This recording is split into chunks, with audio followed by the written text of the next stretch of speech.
Hello everyone, ഏവർക്കും വിൻസ്പയറിൻ്റെ SCRT സീരീസിലേക്ക് സ്വാഗതം. നമ്മൾ ഇന്ന് 2025 പുതിയ SSLC ഇംഗ്ലീഷ് പാഠപുസ്തകത്തിലെ കുറച്ച് വൊക്കാബുലറീസ് ആണ് സ്റ്റാർട്ട് ചെയ്യുന്നത്. കഴിഞ്ഞ ക്ലാസ്സിൽ നമ്മൾ ആദ്യത്തെ യൂണിറ്റിലെ ഗ്ലോസറി നോക്കിയിട്ടുണ്ടായിരുന്നു. ഇന്ന് രണ്ടാമത്തെ യൂണിറ്റിലെ ഗ്ലോസറിയാണ്. എനിക്ക് നിങ്ങളോട് പറയാനുള്ളത്, ഈ ഗ്ലോസറികളിൽ നിന്നും സ്ഥിരം ചോദ്യങ്ങൾ വരാറുണ്ട്. നമ്മളത് ശ്രദ്ധിക്കാത്തതുകൊണ്ടാണ്. SCRT ഇംഗ്ലീഷ് പലപ്പോഴും നമ്മൾ നെഗ്ലക്റ്റ് ചെയ്യാറുണ്ട്. വൊക്കാബുലറി പഠിക്കാൻ എന്തുകൊണ്ടും നല്ലത് നമ്മുടെ പാഠപുസ്തകങ്ങളാണ്. ഇതിനകത്ത് വൺ വേർഡ് സബ്സ്റ്റിറ്റ്യൂഷൻസ് വരാറുണ്ട്, സിനോണിംസ് വരാറുണ്ട്, ഫോറിൻ വേർഡ്സ് വരാറുണ്ട്. കഴിഞ്ഞ ക്ലാസ്സിലൊക്കെ നമ്മൾ ഫോറിൻ വേർഡൊക്കെ കണ്ടതാണ്.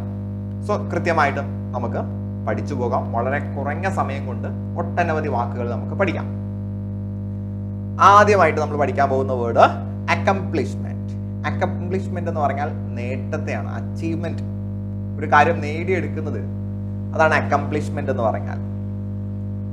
Then affordable. അഫോർഡബിൾ എല്ലാവർക്കും അറിയുന്ന ഒരു പദമാണ് അഫോർഡബിൾ. നമുക്ക് താങ്ങാൻ കഴിയുന്ന വിലയ്ക്കാണ് നമ്മൾ അഫോർഡബിൾ എന്ന് പറയാം, അല്ലേ? അഫോർഡബിൾ പ്രൈസ് എന്നൊക്കെ കേട്ടിട്ടില്ലേ? സോ ഇൻഎക്സ്പെൻസീവ്, അത്ര വിലയില്ലാത്തത്. വിത്തിൻ വൺ സ്പെൻഡിങ് കപ്പാസിറ്റി, നമ്മുടെ ചിലവിൽ ഒതുങ്ങി നിൽക്കുന്നതിനാണ്. നമുക്ക് നമ്മുടെ കയ്യിലുള്ള പൈസ കൊണ്ട് കൃത്യമായിട്ടും ചിലവിൽ ഒതുങ്ങി നിൽക്കുന്ന ബഡ്ജറ്റ് ഫ്രണ്ട്ലി ആയിട്ടുള്ള സാധനങ്ങൾക്കാണ് അഫോർഡബിൾ എന്ന് പറയുന്നത്. ദെൻ ബിസീക്ക് അല്ലെങ്കിൽ ബിസീച്ച് എന്ന് പറയാം. റിക്വസ്റ്റ്, നല്ലൊരു വേർഡാണ്, പഠിച്ചു വെക്കുക. ഇനിയുള്ള പരീക്ഷകളിലൊക്കെ ചോദിക്കാൻ പറ്റുന്ന ഒരു വേർഡാണ് ബിസീക്ക്. ബിസീച്ച് വേർബ് കൂടിയാണ് കേട്ടോ, വേർബാണ്. അർത്ഥം റിക്വസ്റ്റ്, അപേക്ഷിക്കുക. ദെൻ കോഴ്സ്, അഡ്ജക്റ്റീവ് ആണ്. സ്പെല്ലിംഗ് ഒക്കെ ശ്രദ്ധിച്ചോ? PYQ ആണ് ഇത്, PYQ ആണ്, PSC ചോദിച്ചിട്ടുണ്ടാ. റഫ്, പരുക്കമായത് എന്നാണ് ഇതിന്റെ മീനിങ്. സോ ഇത് സിനോണിമൊക്കെ ആയിട്ട് ചോദിക്കാൻ പറ്റിയ നല്ലൊരു പദമാണ്. പെട്ടെന്നൊന്നും ഒരാൾക്ക് കിട്ടില്ല. റഫ്, ഹാർഡ് എന്നൊക്കെ അറിയാം, അല്ലെ? അതിന്റെ ഓപ്പോസിറ്റ് സോഫ്റ്റ് എന്നൊക്കെ നമുക്കറിയാം. റഫിന്റെ മറ്റൊരു പദമാണ് കോഴ്സ്, COARSE. ദെൻ കണ്ടംപ്റ്റുous, PSC സ്ഥിരം ചോദിക്കുന്ന ഒരു വേർഡാണ്. ഇത് ചിലപ്പോൾ നിങ്ങൾക്ക് അറിയായിരിക്കും. എക്സ്പ്രസിങ് സ്ട്രോങ് ഡിസ്ലൈക്ക്, ശക്തമായിട്ടുള്ള വിയോജിപ്പ് പ്രകടിപ്പിക്കുന്നതിനാണ് കണ്ടംപ്റ്റുous എന്ന് പറയുന്നത്. ഇതും PYQ ആണേ, സ്ഥിരം ചോദിക്കുന്നതാണ്, പഠിച്ചു വെക്കുക. ദെൻ ഡിഫേ. ഡിഫേ എന്ന് പറഞ്ഞാൽ അനുസരണക്കേട് കാണിക്കുക, ഡിസ്ഒബേ കേട്ടോ, അനുസരണക്കേട്. ദെൻ അടുത്ത വേർഡാണ് ഡിജക്റ്റഡ്. ഡിജക്റ്റഡ് എന്ന് പറഞ്ഞാൽ സാഡ്. ഡിജക്റ്റഡ്, സാഡ്, ദുഃഖമാണ്. ഡിജക്റ്റഡ്, ദുഃഖം, അഡ്ജക്റ്റീവ് ആണ്, ദുഃഖമുള്ളതായ. ഡിഫൈ, ഡിഫൈയുടെ മീനിങ് നമ്മൾ പറഞ്ഞില്ല, അല്ലെ? ഡിസ്ഒബേ, അനുസരണക്കേട് കാണിക്കുക. അപ്പൊ ഒബൈ എന്നതിന്റെ നേരെ ഓപ്പോസിറ്റ് ആണ് കേട്ടോ. ഒബൈ എന്നതിന്റെ നേരെ ഓപ്പോസിറ്റ് ആണ്. അപ്പോൾ സാഡ്, ദുഃഖത്തിന് നമുക്ക് ഡിജക്റ്റഡ് എന്ന് പറയാം, ഗ്രീഫ് എന്നും പറയും, അല്ലെ? ദുഃഖം, ഗ്രീഫ് എന്നും പറയും. ദെൻ ഡിലൈമ. ഡിലൈമ എ ഡിഫിക്കൽട്ട് ചോയ്സ്, ബുദ്ധിമുട്ടുള്ള ചോയ്സ് അഥവാ ആശയക്കുഴപ്പത്തിനാണ് നമ്മൾ ഡിലൈമ എന്ന് പറയും കേട്ടോ, ഡിലൈമ. ഇതിനകത്തത് ഒരു വൺ വേർഡ് സബ്സ്റ്റിറ്റ്യൂഷൻ ആണ്, ഓൺട്രപ്രണർ. ഓൺട്രപ്രണർ എന്ന് പറഞ്ഞാൽ സംരംഭകൻ. One who starts a new venture or business project. ഒരു പുതിയ വെഞ്ചർ, ഒരു സംരംഭം അല്ലെങ്കിൽ ഒരു ബിസിനസ് പ്രോജക്റ്റ് പുതുതായിട്ട് ആരംഭിക്കുന്ന ആളെയാണ് നമ്മൾ ഓൺട്രപ്രണർ എന്ന് പറയുന്നത്. ദെൻ എസെൻഷ്യൽ, അറിയാമല്ലോ, വളരെ അനിവാര്യമായിട്ടുള്ളത്, നെസസറി. ദെൻ എക്സോർബിറ്റന്റ്. എക്സോർബിറ്റന്റ് എന്ന് പറഞ്ഞാൽ എന്താ? എക്സ്പെൻസീവ്, വിലപിടിപ്പുള്ളത്. സോ ഇവിടെ നമുക്ക് ആന്റോണിമ് കണ്ടൂടെ? അഫോർഡബിൾ എന്ന് പറഞ്ഞാൽ അത്ര വിലയില്ലാത്തത്, എക്സോർബിറ്റന്റ് എന്ന് പറഞ്ഞാൽ എക്സ്പെൻസീവ്. അപ്പൊ നമുക്ക് ഇവിടുന്ന് ആന്റോണിമ് ഇവിടെ നിന്ന് തന്നെ കിട്ടി കേട്ടോ. എക്സോർബിറ്റന്റ് PYQ ആണ് കേട്ടോ, PSC സ്ഥിരം ചോദിക്കുന്ന ഒരു വേർഡാണ്. എക്സോർബിറ്റന്റ് എന്ന് പറഞ്ഞാൽ എക്സ്പെൻസീവ്, അഫോർഡബിൾ എന്ന് പറഞ്ഞാൽ ഇൻഎക്സ്പെൻസീവ് കേട്ടോ. രണ്ടും സിനോണിം അല്ല, ആന്റോണിം ആണ് കേട്ടോ. ആന്റോണിം ആണ്, പഠിച്ചു വെക്കുക. വിപരീത പദങ്ങളാണ്. ദെൻ അടുത്തൊരു വേർബാണ് ഫോളോ സ്യൂട്ട്. ഫോളോ സ്യൂട്ട് എന്ന് പറഞ്ഞാൽ to do the same thing as someone else. മറ്റൊരാൾ ചെയ്തത് അതേപോലെ ചെയ്യുന്നതിനാണ് ഫോളോ സ്യൂട്ട്. മറ്റൊരാൾ ചെയ്തത് അതേപടി ചെയ്യുന്നതിനാണ് ഫോളോ സ്യൂട്ട് എന്ന് പറയുന്നത്. ദെൻ ഗോവ്സ്. ഗോവ്സ് എന്ന് പറഞ്ഞാൽ തിൻ ക്ലോത്ത്, നേർത്ത തുണികൾക്കാണ്, കട്ടിയില്ലാത്ത തുണികൾക്കാണ് ഗോവ്സ് എന്ന് പറയുന്നത്. Then hesitant. ഹെസിറ്റാന്റ്, ഷൈ അല്ലെങ്കിൽ അഫ്രൈഡ്, നാണിക്കുക, ലജ്ജിക്കുക അല്ലെങ്കിൽ പേടിക്കുക, അതിനാണ് ഹെസിറ്റന്റ് എന്ന് പറയുന്നത്. Then humiliate, to shame someone, മറ്റൊരാളെ മോശമാക്കുക, പുച്ഛിക്കുന്നതിനാണ് ഹ്യൂമിലേറ്റ് എന്ന് പറയുന്നത്. മറ്റൊരാളെ പുച്ഛിക്കുന്നതിന് അല്ലെങ്കിൽ ചെറുതാക്കുന്നതിനാണ് ഹ്യൂമിലേറ്റ് എന്ന് പറയുന്നത്. ദെൻ ഇമ്പാക്ട് എന്ന് പറഞ്ഞാൽ എഫക്റ്റ്, ബാധിക്കുക. ദെൻ ഇമ്പയർഡ് എന്ന് പറഞ്ഞാൽ എന്താ? ഡിസേബിൾഡ് ഏതെങ്കിലും ഒരു കാര്യത്തിൽ കുറവുണ്ടാക്കുന്നതിനാണ്, നാശനഷ്ടങ്ങൾ ഉണ്ടാക്കുന്നതിനാണ് ഇമ്പയർഡ് എന്ന് പറയാം. ഇമ്പയർഡ്.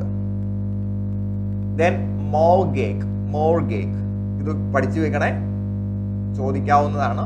മോർഗേജ് എന്ന് പറഞ്ഞാൽ ടി സൈലന്റ് ആണ്. മോർഗേജ് എന്ന് പറഞ്ഞാൽ a property pledged to a bank for a loan എടുക്കുന്നതിന് വേണ്ടി ബാങ്കിൽ പണയപ്പെടുത്തിയിട്ടുള്ള വസ്തുവിനാണ് അല്ലെങ്കിൽ വസ്തുവകകൾക്കാണ് മോർഗേജ് എന്ന് പറയുന്നത്. അഥവാ പണയ വസ്തുവിനാണ് മോർഗേജ് എന്ന് പറയുന്നത്. കൃത്യമായിട്ട് പഠിക്കണം.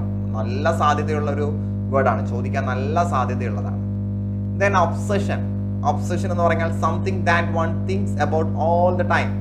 ഒരാൾ എല്ലാ സമയത്തും ഒരു വസ്തുവിനെ കുറിച്ച് ആലോചിക്കുന്നു എങ്കിൽ അത് ഒബ്സഷൻ. അപ്പോൾ നിങ്ങൾക്ക് നിങ്ങളുടെ വിജയമാണ് ഒബ്സഷൻ ആകേണ്ടത്.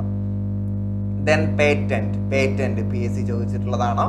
പേറ്റന്റ് എന്ന് പറഞ്ഞാൽ the legal right to an invention. ഒരു കണ്ടുപിടുത്തം നടത്തിയതിനു ശേഷം അതിന്റെ അവകാശം നിയമപരമായിട്ട് സ്വന്തമാക്കുന്നതിനാണ് പേറ്റന്റ് എന്ന് പറയുന്നത്. അപ്പോൾ ഒരു കമ്പനി പുതുതായിട്ട് നിർമ്മിക്കുന്ന അതേ മാതൃകയിൽ മറ്റൊരു കമ്പനിക്ക് നിർമ്മിക്കാൻ കഴിയാത്തത് അതിന് പേറ്റന്റ് ഉള്ളതുകൊണ്ടാണ്. അപ്പൊ നമ്മൾ നിർമ്മിക്കുന്ന വസ്തുക്കൾക്ക് അതിന്റെ ഉടമസ്ഥാവകാശം നമ്മൾ സ്വന്തമാക്കുന്നതിനാണ് പേറ്റന്റ് എന്ന് പറയുന്നത്. ദെൻ പെർസെപ്ഷൻ എന്ന് പറഞ്ഞാൽ ബിലീഫ്, വിശ്വാസം. വിശ്വാസം, അതേപോലെ മനസ്സിലാക്കൽ എന്ന അർത്ഥവുമുണ്ട്. ദെൻ പേഴ്സിവിയർ നമുക്ക് പലതരത്തിലും തെറ്റിദ്ധാരണ ഉണ്ടാക്കുന്ന വെച്ച് കുറേ വേർഡ് ഉണ്ട്. അപ്പോൾ പേഴ്സിവിയർ എന്ന് പറഞ്ഞാൽ to strive hard to achieve something, ഒരു കാര്യം നേടിയെടുക്കുന്നതിന് ശക്തമായി അതിനുവേണ്ടി അധ്വാനിക്കുന്നതിനാണ് പേഴ്സിവിയർ എന്ന് പറയുന്നത്. Persevere, to strive hard to achieve something.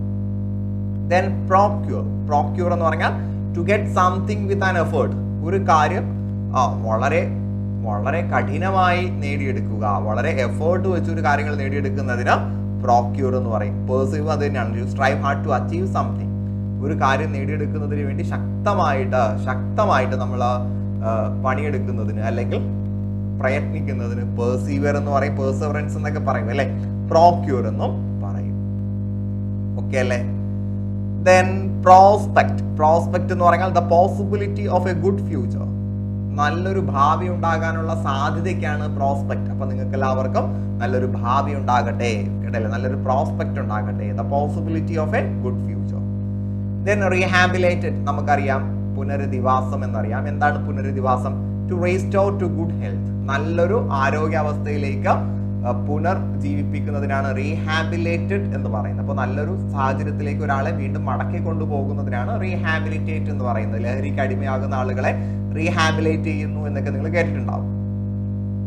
Then അടുത്ത ഒന്നാണ് സ്വാണ്ടർ എന്ന് പറഞ്ഞാൽ to walk in a relaxed വേ.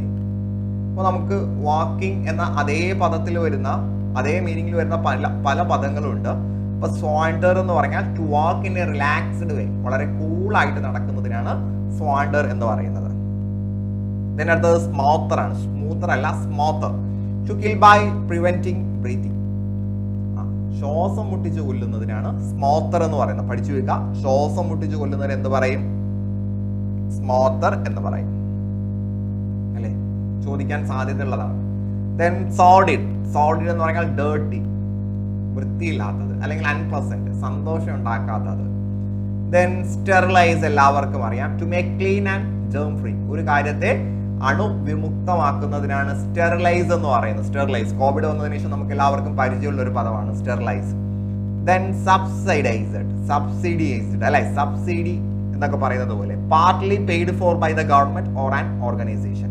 നമ്മളൊരു കാര്യം പൈസ അടയ്ക്കുന്ന സമയത്ത് അതിന്റെ പകുതി അല്ലെങ്കിൽ അതിനൊരു ഭാഗം ഗവൺമെന്റ് അടയ്ക്കുന്നതിനാണ് സബ്സിഡൈസ്ഡ് എന്ന് പറയുന്നത്. സബ്സിഡി ഉള്ളത് അല്ലെ, നമുക്ക് സബ്സിഡി എന്ന് പറഞ്ഞാൽ എന്താ? അതിന്റെ പൈസയിൽ ഒരു ഭാഗം ഗവൺമെന്റ് അടയ്ക്കും എന്ന അർത്ഥത്തിനാണ്. ദെൻ സ്യൂ ലീഗൽ ടേംസ് ആണ്, ഇതൊക്കെ ലീഗൽ ടേംസ് ആണ്.